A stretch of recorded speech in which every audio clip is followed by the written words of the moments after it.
I have seen things. I have lived long enough to understand the cost of mistakes. Some of them you can recover from. Others will follow you to the grave.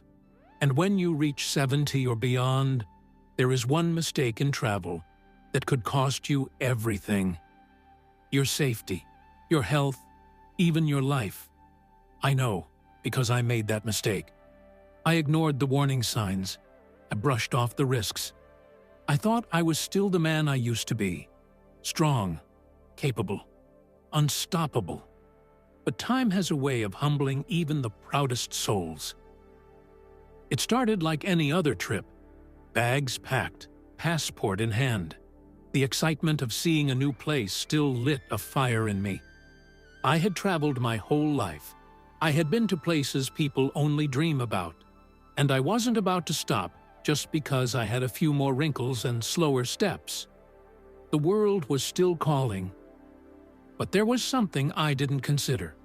Something I had always overlooked. Travel is not the same after 70. It is not even close.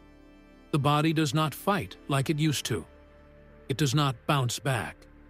It does not heal as quickly. And yet, I refused to see it. I refused to prepare the way I should have. I landed in a city filled with history and charm. I won't name it because it doesn't matter. The mistake I made could happen anywhere, to anyone. The first day was wonderful. I walked through the old streets, took in the sights, ate food that made me feel alive again. But then it started. A slight discomfort in my legs. A bit of swelling. I told myself it was just from the flight, just from walking too much. I ignored it. That was my first mistake. By the third day, my legs felt like they had doubled in size. I struggled to put on my shoes. My breath was shorter. Still, I pushed on. I was not about to let a little discomfort ruin my trip. Then, on the fifth day, it happened. I woke up in the middle of the night, gasping for air. My chest felt like it was being crushed. I could not get a deep breath. Panic set in. I was alone in a foreign country, barely able to move. I tried to sit up, but the pain was unbearable. My heart pounded like a drum. I thought, this is it. This is how it ends. Not at home, not surrounded by family, but in a hotel room thousands of miles away. Somehow, I found the strength to call for help. Paramedics arrived.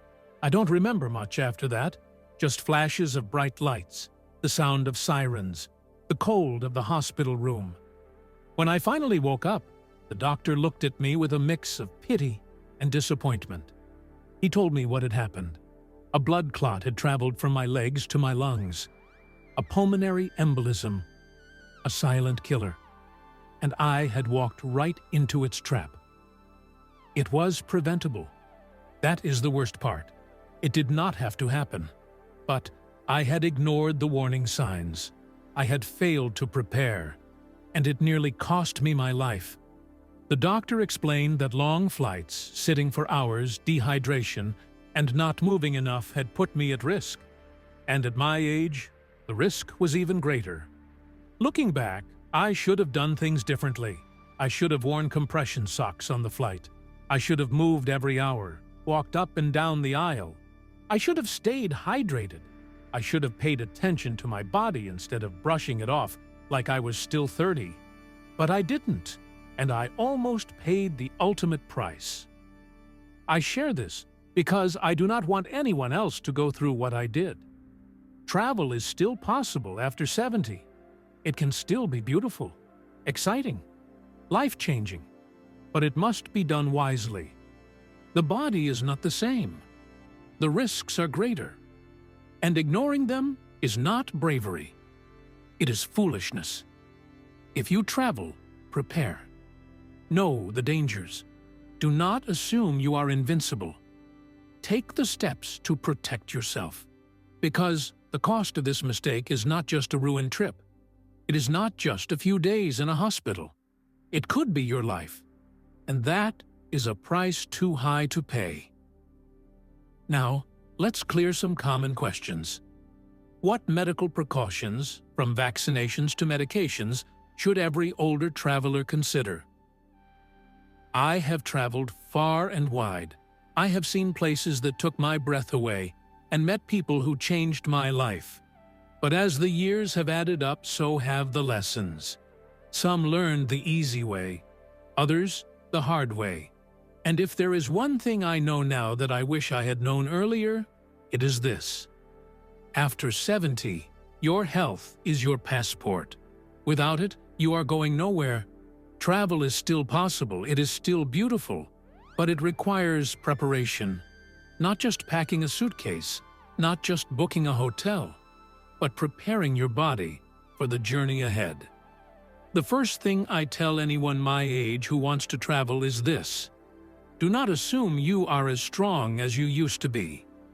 I made that mistake once. I thought, I have been healthy all my life. I eat well.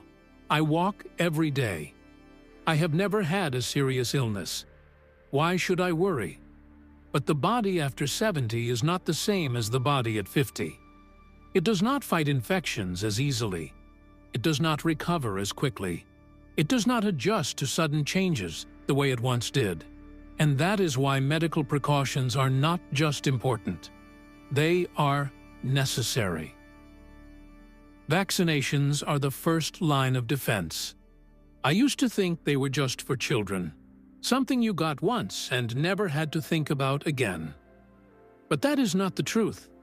Some vaccinations wear off over time. Others become more important as you get older because the risk of complications grows. I learned this the hard way when a friend of mine caught pneumonia on a trip. What started as a small cough turned into something that nearly took his life. After that, I made sure to get my pneumonia vaccine. The flu shot, too, every single year. Because a simple flu at home is one thing, a flu while traveling is another. I also made sure my tetanus shot was up to date. Because a small cut or scrape in a foreign country can become a big problem if you are not protected. Then there are the vaccines that depend on where you are going. I once planned a trip to a country where mosquito-borne diseases were common. I thought, I will be fine. I will wear long sleeves. I will use bug spray. But then I spoke to my doctor. He told me that at my age, my immune system was not as strong as it once was. That a single bite from the wrong mosquito could land me in a hospital bed instead of enjoying my trip. So I got the recommended vaccines: yellow fever, hepatitis A and B, whatever was needed, because no adventure is worth the risk of an illness that could have been prevented. Medications are another thing I never used to think much about. But after 70, they become as important as your passport. The first lesson I learned was to bring more than I thought I needed. I used to pack just enough for the trip, maybe a few extra days' worth, just in case. But then I got stuck overseas due to a canceled flight. I ran out of my medication. And let me tell you, finding the exact prescription you need in a foreign country is not always easy. Now I bring at least 2 weeks extra supply, just in case. I also learned to carry my medications in my carry-on bag, never in checked luggage. I met a woman once who lost her suitcase on the way to her destination. Inside it were all her medications. She spent the first days of her trip running from one pharmacy to another, trying to find replacements. Some she could not find at all. It nearly ruined her trip. After hearing her story, I made sure my medications never left my side.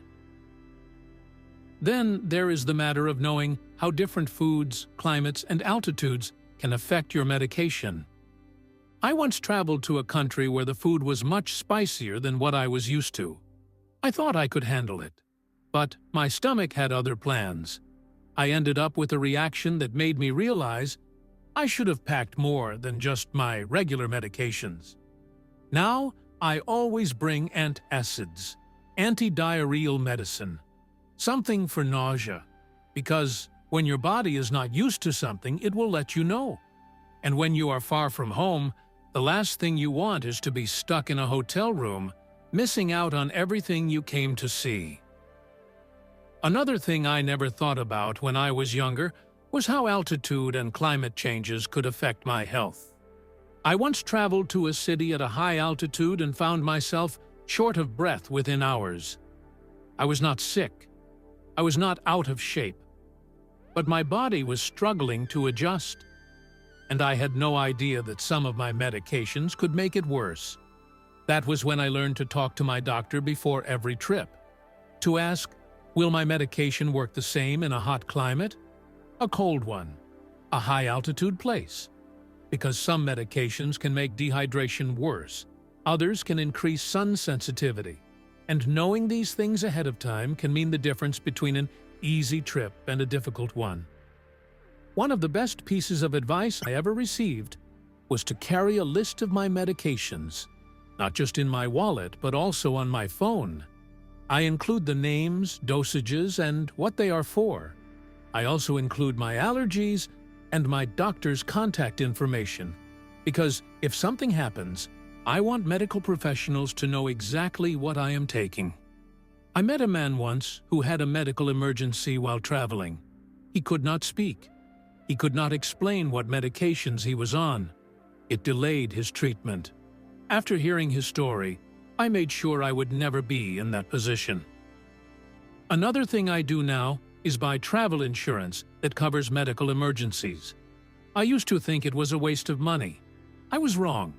I have seen too many people stuck with enormous medical bills in foreign countries because they thought, nothing will happen to me. But things do happen. And when they do, the last thing you want to worry about is how you are going to pay for treatment. I say all of this not to scare anyone, but to prepare them. Because travel after 70 is still one of the greatest joys in life. But it is different than it used to be. It requires more thought, more care, more planning. And that is not a bad thing. Because when you take the right precautions, you are not just protecting yourself. You are ensuring that every moment of your journey is spent doing what you came to do. To explore, to experience, to live. And at this stage of life, that is what matters most. How can family members help ensure their aging loved ones stay safe while traveling? I have lived long enough to understand that independence is a precious thing. When you reach a certain age, people start to worry about you. They start to watch you more closely. They ask if you are sure about the things you have been doing all your life. And if you are anything like me, that can be frustrating. But here is the truth. As much as I value my independence, I have also come to appreciate the quiet ways my family helps keep me safe when I travel. Not by taking control, not by making me feel incapable, but by standing beside me in ways that make all the difference. The first thing family members can do is help with the planning. I used to book my own trips without a second thought. I had traveled so much in my younger years that it felt like second nature. But after 70, there are details I might overlook. Not because I am not paying attention, but because the world has changed. And so has my body. My daughter was the one who pointed out that some airports have long walking distances that could be difficult if my legs were acting up. My grandson was the one who reminded me to check if my hotel had an elevator when I booked a room on the upper floors. It is not about making decisions for me. It is about helping me see things I might not have considered. Then there is the matter of medical precautions. I have always been healthy, but I am not foolish enough to ignore the risks of aging. My family makes sure I visit my doctor before I travel, not in a way that makes me feel like a patient, but in a way that reminds me they care. They ask if my vaccinations are up to date. They remind me to bring extra medication. And one of the best things they do is help me organize my medications properly. My daughter once bought me a pill organizer labeled by day and time. I thought I did not need it. But let me tell you, when you are in a different time zone and your routine is thrown off, that little box can be a lifesaver. Technology has become another tool my family uses to keep me safe. I am not the most tech-savvy person, but I have learned to appreciate the small things. My son helped me set up a location-sharing app on my phone. At first, I thought it was unnecessary, but when I got lost in a new city and could not quite remember my way back, it was my grandson who found my location and guided me back to my hotel. It is not about watching my every move. It is about making sure that if I need help, it is easy to find me. Packing is something I used to do without a second thought, but my family has taught me to be smarter about it. My daughter makes sure I pack light, not because I cannot carry heavy bags, but because I should not have to. She reminds me that dragging a large suitcase up and down stairs is not worth the trouble. My son makes sure I have a copy of all my important documents in my bag and another copy in my email. My grandson makes sure I have a portable charger so my phone never dies when I need it most. These small things might not seem important until the moment they are. And when that moment comes, I am grateful for the extra care. Nieti, one of the most important things my family does is stay in touch. Not in a way that feels overbearing, but in a way that reminds me they are there if I need them. Before I leave, we make a simple plan. I check in once a day with a quick message. Not because they do not trust me to take care of myself, but because life is unpredictable, and they want to know I am okay.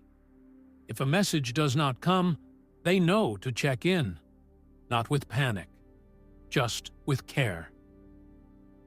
I used to think travel insurance was something I could skip. My son was the one who convinced me otherwise. He told me a story about a friend who had a medical emergency overseas and ended up with a hospital bill that could have ruined him financially. Now, I never travel without it. Not because I expect something to go wrong, but because I know that if it does, I will not be left helpless. It is a small price to pay for peace of mind, and my family was right to push me to see that.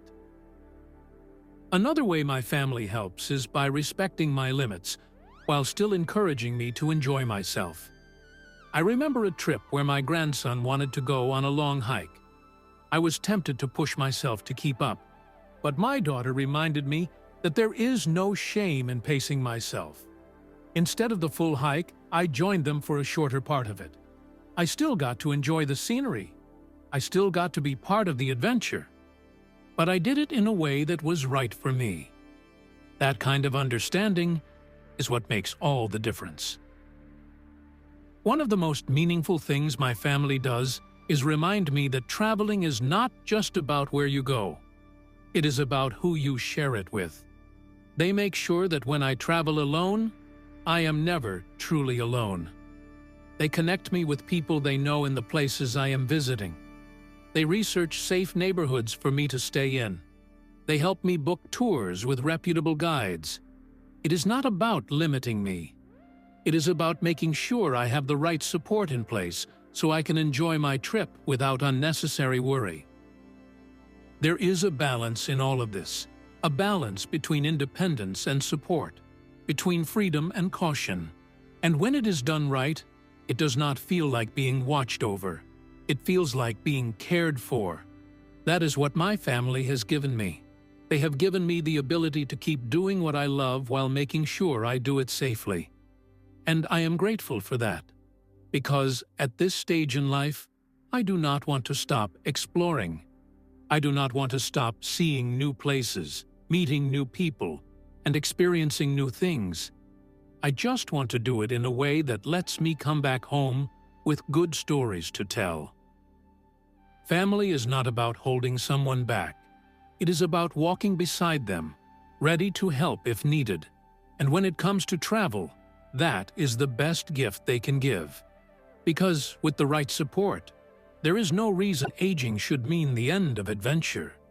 It just means adventure looks a little different, a little wiser, a little more prepared, but just as beautiful as ever. What are the most inspiring stories of seniors who adapted their travel habits and still explored the world safely. I have met many travelers in my life, some young and full of energy, others older and full of wisdom. But the ones who inspire me the most are the seniors who refused to let age stop them from exploring the world. They did not deny that their bodies had changed. They did not pretend they were as strong as they used to be. Instead, they adapted. They found new ways to travel, smarter ways, safer ways, and in doing so, they proved that adventure does not belong only to the young. I remember meeting a woman named Margaret on a train in Europe. She was in her 80s, traveling alone with a small suitcase and a notebook full of handwritten plans. I asked her what brought her so far from home, and she smiled. She told me she had always wanted to see the world, but spent most of her life raising children and working. When she finally retired, she thought she had missed her chance. But then she realized something. She did not have to travel the way she once dreamed of. She just had to travel in a way that suited her now. So she switched planes for trains, avoiding the stress of airport security and long flights. She booked hotels near train stations so she would not have to walk far with her luggage. She traveled slowly, staying in each place for weeks instead of rushing from one city to another, and by adapting, she made her dream come true. Then there was Thomas, a man I met on a cruise. He had been an avid backpacker in his youth, climbing mountains and trekking through jungles. But in his 70s, his knees were not as strong. His balance was not as steady. For a while, he thought his traveling days were over. But then he discovered cruising. He could visit multiple countries without the exhaustion of packing and unpacking. He could enjoy excursions suited to his pace. And instead of mourning the way he used to travel, he embraced this new way. He told me something I never forgot. The goal is not to travel the same way forever. The goal is to keep going in whatever way you can. I once met a couple, George and Helen, who had always been adventurous travelers. In their younger years, they would rent cars and drive across countries, exploring hidden villages and remote landscapes. But after Helen was diagnosed with mild Parkinson's, they had to rethink their approach. Driving long distances became too tiring. Managing luggage became a challenge. Instead of giving up, they found a new way. They started booking guided tours, allowing them to see new places without the stress of planning every detail. They chose tours that provided assistance with luggage and transportation. And instead of feeling limited, they found themselves meeting new friends and enjoying experiences they might have never chosen before. They adapted, and because of that, they kept traveling. One of the most inspiring travelers I ever met was a man named Robert. He had always been a solo traveler, but in his late 70s, his eyesight began to decline. He struggled to read maps, and navigating unfamiliar places became difficult. For a while, he stayed home, afraid that his independence had been taken from him. But then he did something that amazed me. He started traveling with his grandson. They made a deal.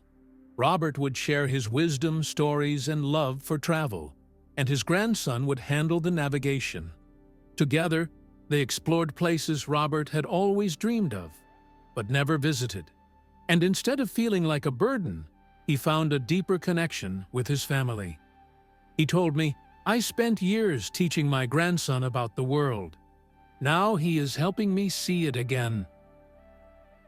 Then there was Maria, a woman who had always loved hiking. In her 60s, she climbed mountains and walked for miles through nature. But in her 80s, arthritis made long hikes impossible. She could have given up, but instead, she found a way to keep going. She started using walking sticks for support. She chose shorter, easier trails. And when even that became difficult, she switched to exploring nature through scenic train rides and gentle boat tours. She refused to believe that adventure had to mean exhaustion. She simply redefined what adventure meant for her. Not all adaptations are about physical limitations. Some are about safety. I met Henry, a man in his 70s who had always been a spontaneous traveler. He never planned too far ahead.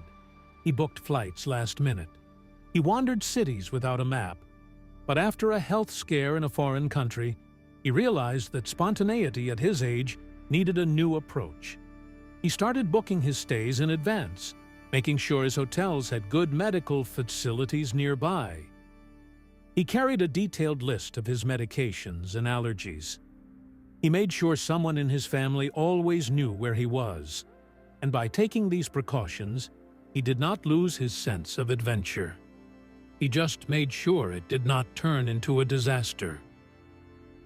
I once met Evelyn, a woman who had always traveled with her husband. When he passed away, she thought her traveling days were over. She could not imagine exploring the world alone. But then she discovered group travel for seniors. She joined a group where everything was organized, from accommodations to activities.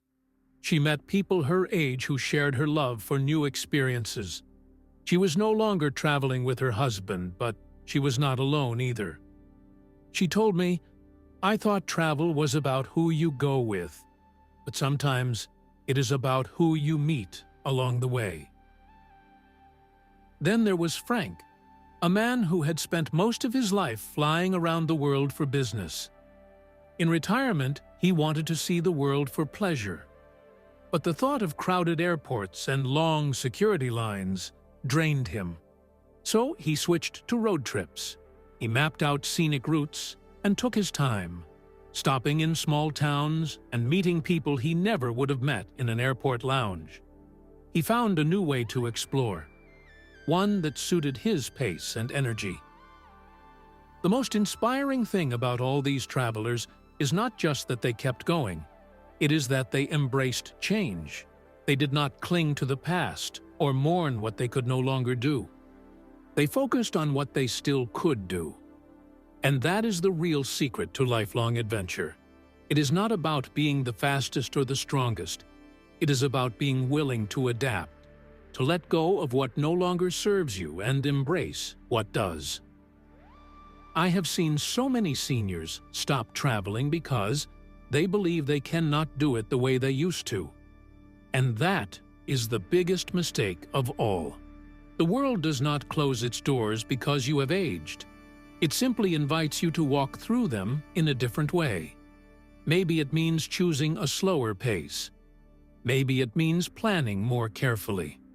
Maybe it means traveling with others instead of alone. But none of that takes away the magic of discovering a new place.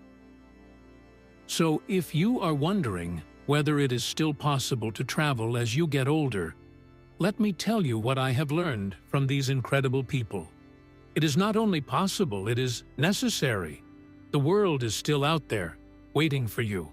And as long as you are willing to adapt, there is always a way to see it. If you liked today's discussion, don't forget to like the video. And if you haven't subscribed to the channel yet, hit the subscribe button and the bell icon to stay updated with every video we release. And yes, don't forget to share your experiences and thoughts in the comments. Every comment is special to us. Your feedback helps us improve further. We'll continue to meet you in every new video on this channel. So, until next time, take care.